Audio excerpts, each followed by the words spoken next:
Hey everyone, this is Joel Kaskinen with Great Minds, the podcast from Lost&Found. We just got done recording an episode with Bridget Swier of the Front Porch Coalition out in Rapid City, South Dakota. We talked about her experience as a loss survivor, as an attempt survivor, as someone who's going through her own trauma and grief, and as someone who is working in both the postvention and prevention space as it comes to mental health and suicide prevention. It was a great conversation. I'm in awe of her and I can't wait to connect with her again. And I hope that you all take a lot out of it. Remember to rate, subscribe, and review to the podcast wherever you listen, and stay tuned for next week.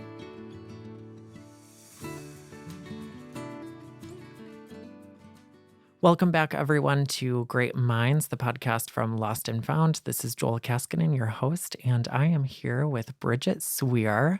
Bridget, you are the founder, if I'm not mistaken, of Front Porch Coalition.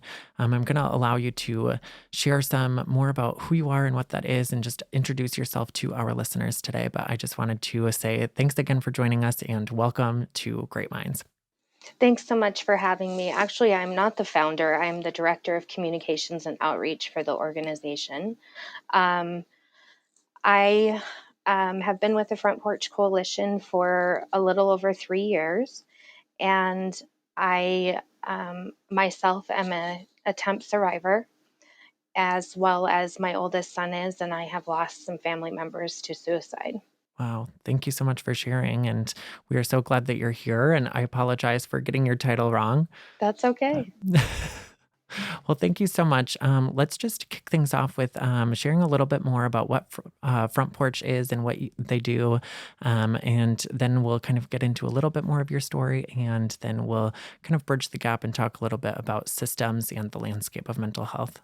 Absolutely. The Front Porch Coalition is a nonprofit organization located in the Northern Hills. We're in Rapid City. We do suicide prevention through our education and trainings, as well as some of the programs that we offer to the community. We also have a postvention side of our organization, and that is our LOST team, which stands for Local Outreach to Survivors of Suicide. The LOST team is made up of volunteers who have been impacted by suicide in their own lives and have come to a spot in their healing journey where they're able to use their experiences to serve others who have just tragically experienced the loss of a loved one to suicide. We are dispatched out by 911 and we respond on scene to families with law enforcement. We are able to be a source of comfort and support to the families and provide information to them on different organizations in the community that can support them during that difficult time. And that allows for law enforcement to continue on with their duties and responsibilities. And while it is a postvention service, it also works as a prevention service, as statistics show that when you lose a loved one to suicide, you actually are 10 times more likely to struggle with suicidal ideation yourself. And so it really serves dual purposes. We follow up with those families for at least the first year, making regular contact with them. We can be as involved as the family would like, so we can even help maybe connect them with other resources in the community. We will attend funeral services if they would like us to be there as a support for them. And then we offer a survivors of suicide support group for those that are over 18 who have lost a loved one to suicide. One of our other programs, we work with at-risk youth who either maybe struggle with suicidal ideation themselves, have had an attempt, or have lost a loved one to suicide, and just really some of the challenges that teens face in navigating the life of a teenager. And that program is called Defying Defeat. And we are bringing program to the community to bridge the gap in services for attempt survivors and their families. Unfortunately, there's really not a lot out there for those families, and so we are going to be bringing an 8-week class for attempt survivors and their families. They will be held in separate groups, but work concurrently with trying to achieve the goal that family members can sit down and have a conversation about mental health, mental illness, and how a suicide attempt has impacted themselves or their families. Um, an attempt survivor can participate without family coming, and a family can participate without an attempt survivor coming. But our hope is to reach those in the community that need that service. Wow, that's really impressive work. Thank you so much for sharing a little bit more about what your organization is doing. And I mean, you already talked a little bit about some of the systemic stuff that I would like to get into later. But if you don't mind, I want to backtrack a little bit and just ask a little bit more of your story, whatever you're comfortable sharing. You said that you are an attempt survivor. I think a lot of people that are listening, either if they haven't been impacted or closely connected to an attempt survivor, they're feeling the trauma from the other end of loss. And so I want to just hear, kind of a little bit about how you got into this work after, your pain that you've experienced in your attempt, how you've turned that on its head, maybe, if you will, and you've used your resiliency, your coping skills, and the stuff that you've learned from your own personal experience to lead you into this work. That's what I'd like, if you wouldn't mind sharing some of that. Absolutely, I'm very open about my story, and please, if you have questions as I go along with that, please don't hesitate to ask me. I'm very open about it. My suicide attempt was a little over 8 years ago. I had my entire life had a life of trauma with every form of abuse that you can experience happen to me. It was a very chaotic upbringing. I was in the system, so I grew up in the foster care system for my later kind of adolescent teenage years. I also spent quite a bit of time in residential facilities because there really was nowhere for me to go. My father spent 20 years in prison. My mother kind of washed her hands of me at different periods in my life until that age. And then when I was 10, I was raped by a family member, and she kicked me out of the house permanently after that. So I just had a lot of things to work through. And um, I received counseling services. Being in the system, you're required to do certain things, and they're aware of the traumas and things like that, and so they try to help you through that. But I don't know that I one had the capacity to really understand the long lasting impacts that those were going to have in my life. And two, I was a pretty angry teenager, and was pretty resistant to any authority, anyone telling me that they understood what I had gone through. Um, and so I didn't have the best coping skills at the start of my young adult life. I married very young and had children very young. And you take two wounded people who have had chaotic upbringings and you put them together, and it's kind of like the perfect storm.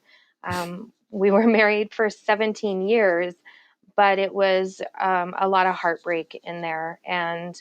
Um, and I have to take responsibility for the actions that I contributed and the pain that I caused as well. Um, I had always tried to cope with my trauma and my deep-seated pain. Um, and and I tried so many different things. And I've kind of joked about it at times that I am a self-proclaimed expert in shame and stigma from life's experiences.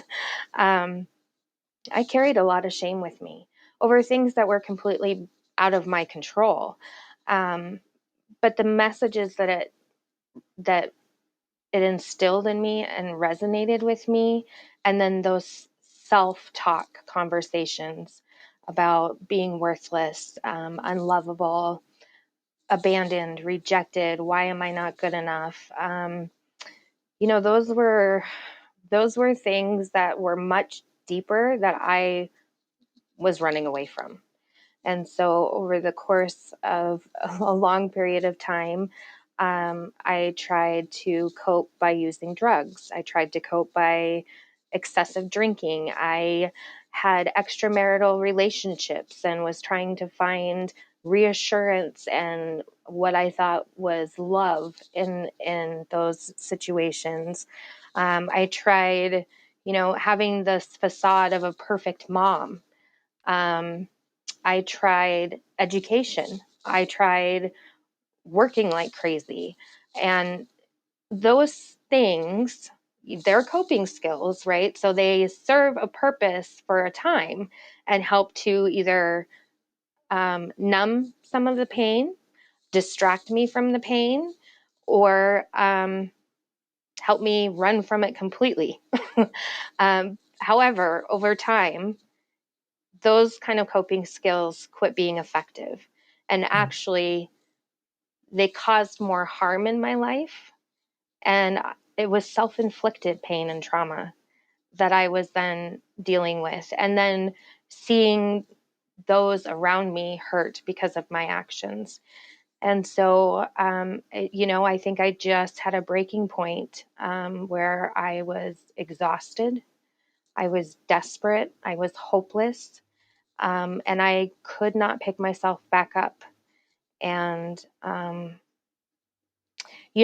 the outside, I've always struggled with this notion that I was considered a success story, given my background and my upbringing. And people would say that. And I guess given the circumstances on the outside, sure, I look like a success story, but I did not feel like it on the inside. And I just wanted to feel at peace. I wanted that internal pain and those self-hatred messages to go away. And I didn't know how else to get beyond that. I was running out of options, it felt like. And I, I, I think about this now, and looking back, I can see it as a warning sign. At the time, I couldn't recognize that. There was a particular day I had been at the lake and had been drinking all day, and evening time came, and people started leaving the beach, and I decided to stay there with my big jug of alcohol. It was always there when I thought I needed it, and it was dark. The water was so still on the lake, and the moon was reflecting off of the water, and I could feel like the slight breeze around me, and it was just such a calmness and a peacefulness in my surroundings. And I remember sitting there thinking, like, why can I not feel this on the inside? How do I get this peace and calmness? And I don't even think it's possible for me. And I remember thinking if I could just walk out into the water and let it engulf me completely. The thought wasn't to drown myself, but looking back now, it was. I thought maybe that somehow I would be able to absorb that peace and calmness. Mm-hmm. And so, again, I didn't recognize that as a warning sign for myself, but a couple months later, then I would attempt to take my own life. And I had a lot of people who were very shocked because on the outside, I looked like I had things pretty put together in my life. I have 4 beautiful, amazing children. I had a very long marriage. I had education. I had always had good jobs. Um, I was a middle-aged, middle-class white woman. And so even those closest to me didn't recognize the struggles that I was having and the battle I was fighting in my own mind. People, knew I was going through some difficult things, getting ready to go through a divorce and that kind of stuff. But my closest friends were really shocked and had a hard time understanding if, life looked so good for me from this outside perspective, what would have caused me to do that?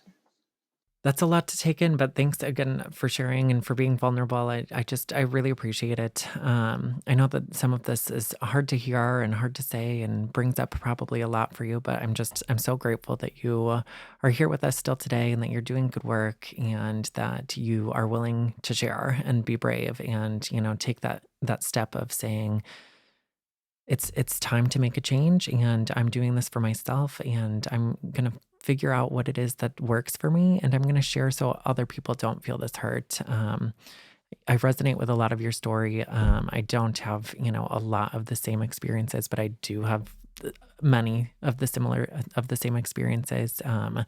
So, when it comes to trauma, when it comes to abuse of alcohol, drugs, sex, all of that stuff, I think many of us have been there. And so I think that those are common coping skills that we use. Are they healthy? No, but they help us to feel differently than the pain that we are so used to. And I think that it's it's easy. Whether it's good or not, it's easy. And that's why so many people do it. And that's why we need more people in this world to be doing the work that we're doing.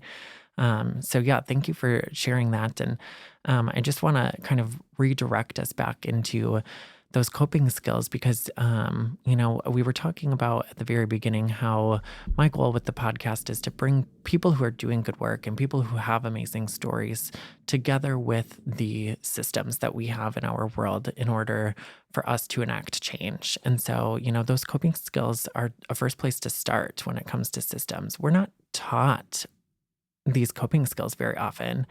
And a lot of humans don't inherently, have these skills. It doesn't come naturally for a lot of people.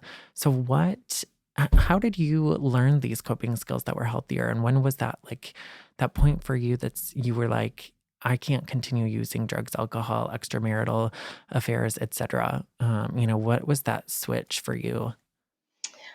I'd like to say that it was immediately following my attempt, but that would be not true because I was pretty pissed that I had what I felt like failed at even trying to end my life.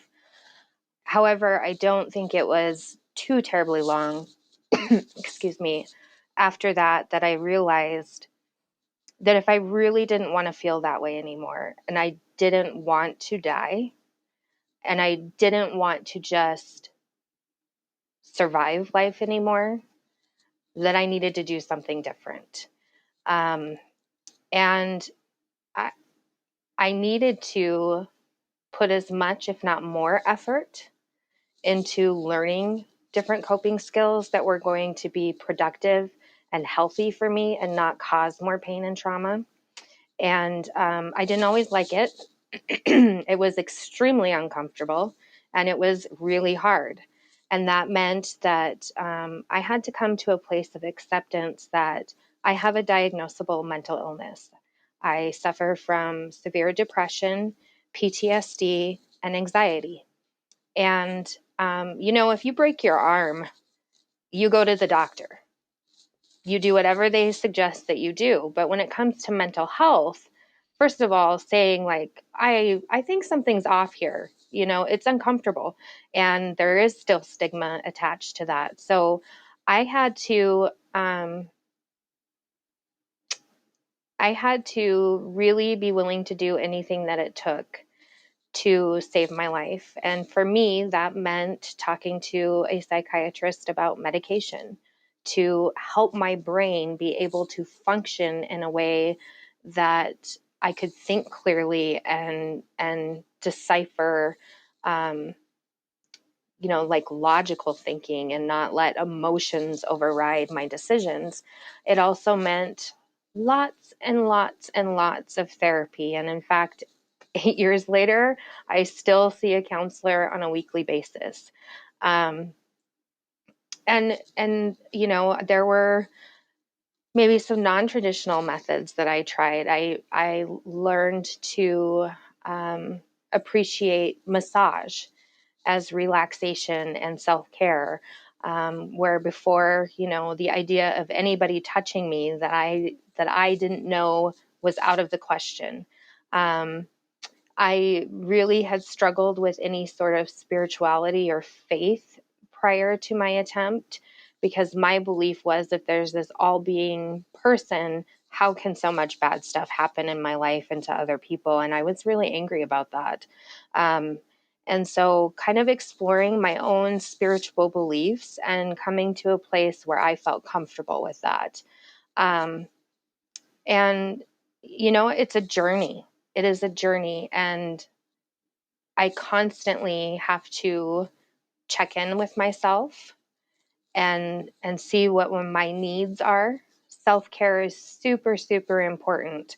And even when you don't struggle with a mental health disorder, I think it is hard to balance this thing we call life, of self-care, employment, family, friends, all of those things. So that's a difficult thing for anyone. And then you add a mental health condition on top of that. And as humans, generally, we are the first thing to put on the back burner. And so being mindful of taking care of myself, and that means all of those things, being very diligent in those things. Um, and I'm constantly learning, constantly. And I continue to work through a lot of those things that happened in my past. Unfortunately, they don't ever go away. There's different circumstances and situations and times in my life where they kind of pop their ugly head back up, and I'm kind of like, whoa, where did this come from? Okay, there's something going on here that's unresolved. And so really my healing journey has been about peeling back the layers. There's always another layer underneath of it. And it's just kind of peeling back the layers and getting to the core. So, um, and I never thought that I would be working in the field that I'm in. Um, but I do feel that there was a reason I survived. Um, and I do feel like it's important to help break the stigma and the shame for survivors who get to a spot where they can share their story, to let others know that they're not alone in their struggles, that it doesn't have to come to that point where you attempt to take your own life. Um, and that we need to come together to support each other as human beings. And, if sharing my story means that I can encourage one more person for one more day or one more second, then I feel really strongly about being able to do that. That's beautiful that you just said that because when you were speaking earlier, I was thinking about the sentiment that hurt people hurt people. And so the power behind the statement that you just said about if I can get people to feel that they can survive and make it one more minute, one more day, one more fill in the blank here. I think that there's a lot of truth and a lot of power behind that, and so I just think that's really beautiful. But I think that is absolutely why we as humans need to come together and why we need to, you know, work on ourselves. Why this buzzword of self care, which is something I want to get into a little bit further, um, is so important. Like this has been a buzzword that we've been using in pop culture and in television and in healthcare and in everything in our lives. Probably for 10 years, we've been, using this buzzword of self care. But what does that actually look like? And how do we actually make that happen rather than just talking about it? And so that, kind of keeping that sentiment in mind, what does self care look like as a construct, and how are we as professionals in every career field integrating self-care into our work, into our daily lives, into whatever. Um, so yeah, I encourage people to think about that right now. I guess that has nothing to do with anything other than it just is running through my mind at this moment. But I'm so glad that you just brought that up. But anywho, so I want to talk more about systems. I think, like I just said, we can include and incorporate self care into our systems of work in daily lives, in career fields, etc. But I want to talk about other things that are in place. You referenced your time with the system, with foster care, with um, was it inpatient that you went through? Correct me if I'm wrong. Yes. I went Okay. to an inpatient drug and alcohol program when I was a teenager. And I also spent about 2 years in a youth residential facility. That's Um, right. yeah. So talk to me about those experiences, and maybe you don't have to share personal stories, but as a whole, those kind of three separate systems, what they're doing to help young people with mental health challenges today, and maybe if there's gaps that we can close, or if you think that there's something that those systems are doing really well, if you could share those. Boy, that's really hard. Sorry, it's a loaded question. Yeah. First of all, I want to say that I think the helpers are all doing the best that they can. And and that there is a lot of good people who really want to help others and are trying to work within systems that might be challenging to do that. Um, so my experience in foster care, gosh, was, ooh, wow, this is going to date me. I so it was like over 20, maybe 23 years ago that longer than that I left the foster care system, because I left when I was 17. I graduated high school early, and so that gave me the opportunity to kind of get out of the system. I Sure. think that one of the challenges that I saw, and maybe things are differently now, so I want to put that caveat in there. Um, it is really hard and conflicting when your family of origin is so dysfunctional and it's so unhealthy that it's really a danger for you to continue to be part of that and live there.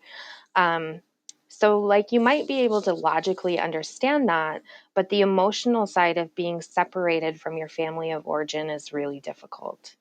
And um, and so I don't know how to make that better. I think that, foster care really tries to look at the safety of kids, and unfortunately, sometimes it's just not safe for them to be in that environment, and so they have to be removed. I think one of the things that, and this is one of those things that kind of repeats over and over in my life at different times, um, not having that family support to rely on after you age out. I didn't have parents to call when I was going through rearing children. I didn't have parents to call when there might have been some sort of emotional or financial hardship for me. I didn't have, there's all of these different things that happen in your life that we really rely on, or most people try to rely on family support for. And so I didn't really feel like I had that. And, that has been something that's challenging. There's, um, at the different stages in my life, now all of my children are almost grown and out of the home. And so I'm experiencing like this empty nest syndrome. And, hey, mom, dad, how did you deal with that? Or, medical questions. Oh, I, there's, as I've gotten older, there's things that women have to do, as far as their taking care of themselves medically. And, um, I've had a couple of scares with things, and I don't even know my family history. yeah. Um, That's interesting. yeah. I I guess mean, that's there's these, not something I would have thought about when it comes to, going through a system like that. And that's just my privilege of not having had gone through it. So, Yeah. And this is why I'm asking these questions. Yeah. So I mean, and like I said, like I didn't, um, when they ask, is there a history of breast cancer in your family? Well, I didn't have to face that question until I was in my 40s. And so, like I said, at different stages, there's these things that pop up that, like, it was over 20 some years ago that I was a foster kid, but here I am 42, and it's like a reminder, like, oh yeah, you don't have a family.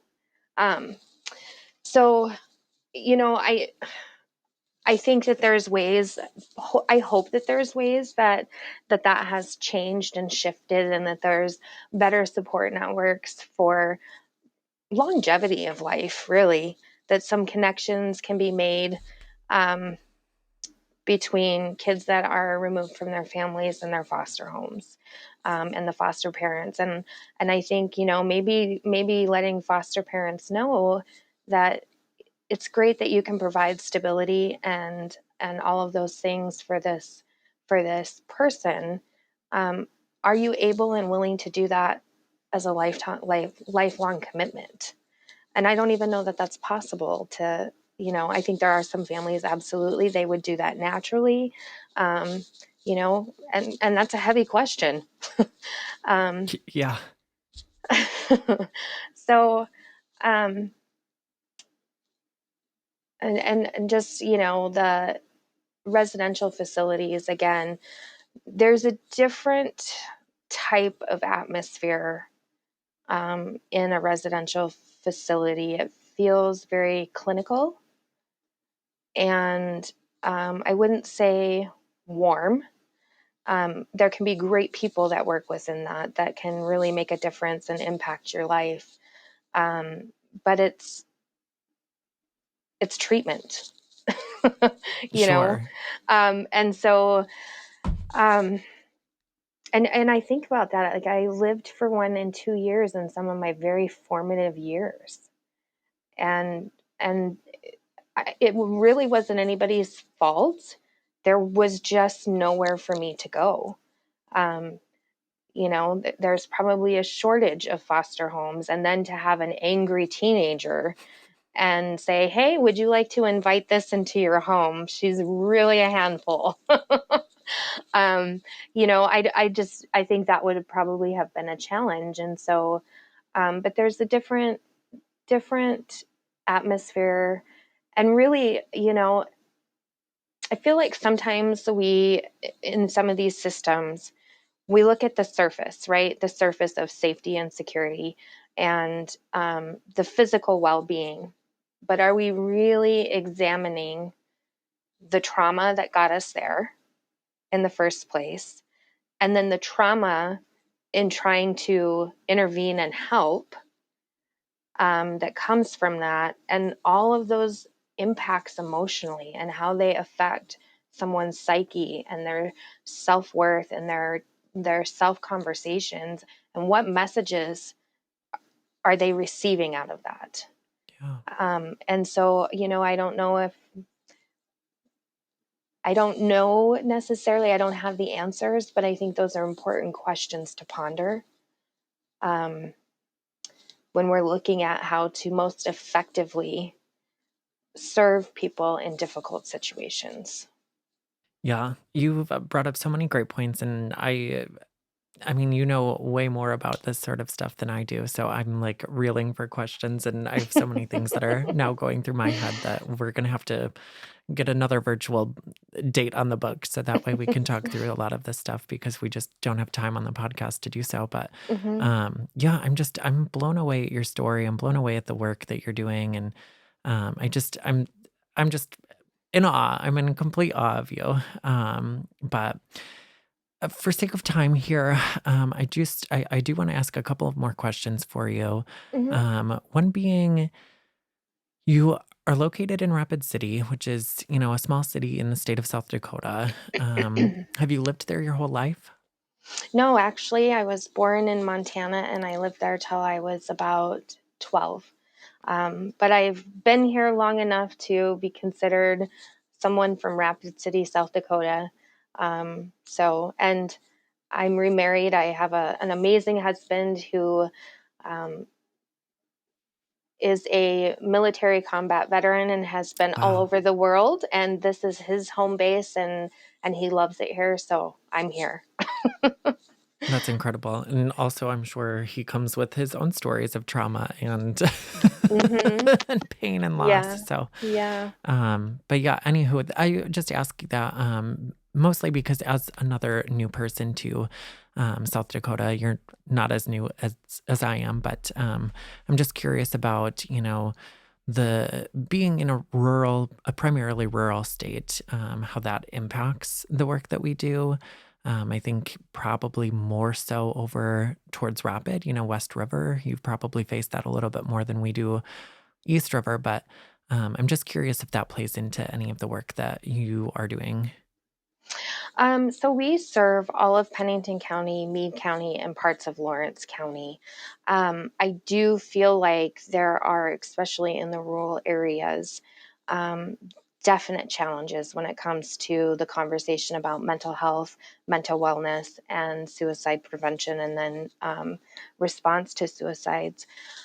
um, there's barriers, and one of them, which I just heard on the radio today, they were doing a survey about like the top hardest working states in the nation, and their ranking, and it was really interesting because a lot of the top 10 were kind of your Midwestern states.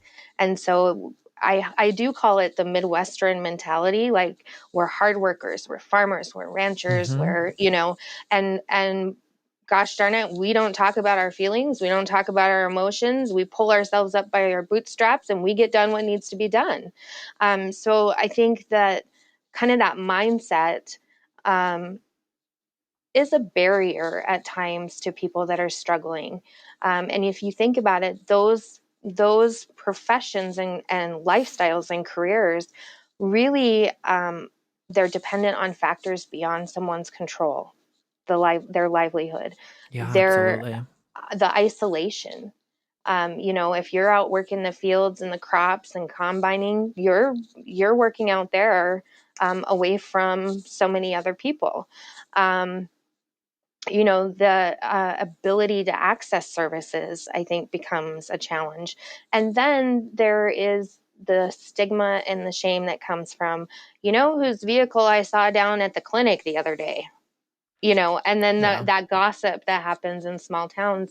So I actually do quite a few speaking events in rural communities about some of those barriers, acknowledging what they are, and being realistic about them, and maybe ways that communities can kind of come together and create some of that awareness and help break down the stigma. But I definitely think that there are challenges in rural areas and rural communities when it comes to that. Absolutely.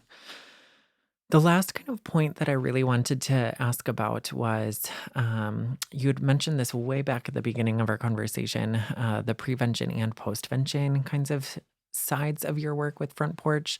Could you just elaborate on that a little bit further? Because I do think that that is a piece of, how we can tap into the mental health ecosystem a little bit further is boosting the prevention and the postvention sides of our work.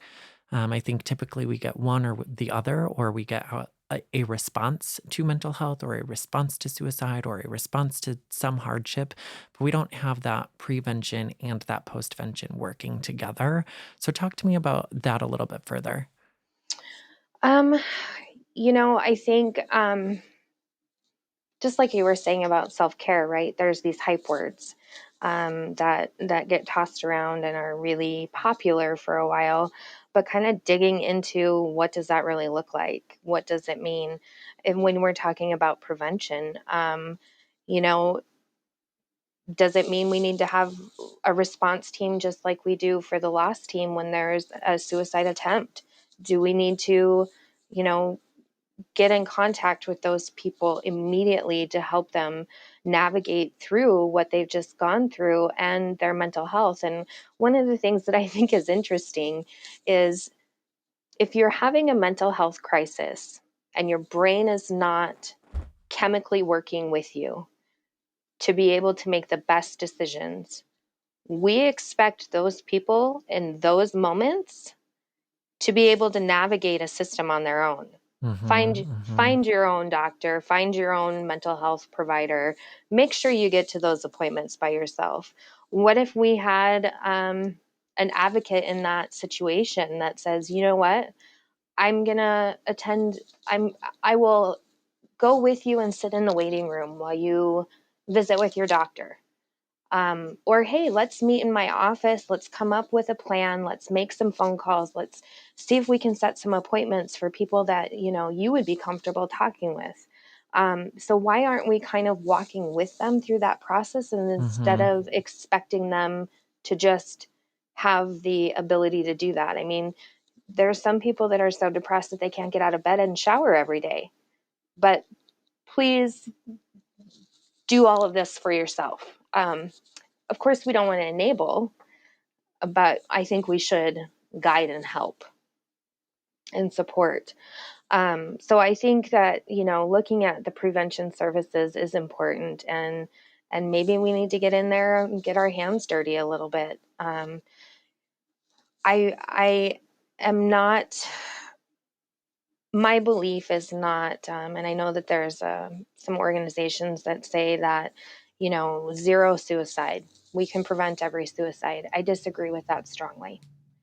Unfortunately, some suicides are not preventable. Um, I think that's idealistic, and it would be great if that were possible. Um, but I think that there are people who are struggling so much and hide it so well. We call it smiling depression.